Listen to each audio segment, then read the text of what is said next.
Welcome to Nasdaq Trade Talks. I'm Jill Malandrino, Global Markets Reporter at Nasdaq. Joining me is Roberto Lee, founder and CEO of Avenue Securities. Roberto, it's great to meet with you. Welcome to Trade Talks. And Avenue is an American broker-dealer specialized in serving Brazilian clients. What would you say are some of the main financial trends in Brazil today? Oh, hi, Joe. Well, thanks for asking. It's a great question. Well, for decades, Brazilians have to live with one of the highest interest rates of the world and long periods of hyperinflation. I think as a consequence, we had a whole generation of investors who were only investing in basic savings accounts. The only goal was to protect their money against inflation, and that was about it. Now, with a much more stable economy, Brazilians are looking for better ways to invest.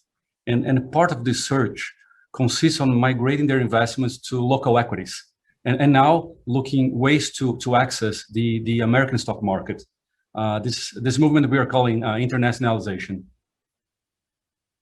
And what is the intensity of this internationalization movement?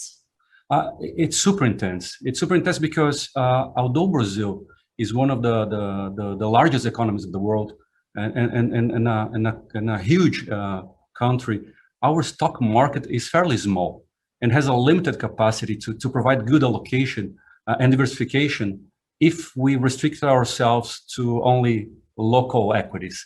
So access to the international market is the best way to get good allocation and diversification. I think like things are starting to happen now, but we are sure that this movement will last for decades. And does this apply only to investors? Not only investors, Joe. Companies are also in the same movement. Well, more and more, we see Brazilian companies filing for their IPOs here in the US.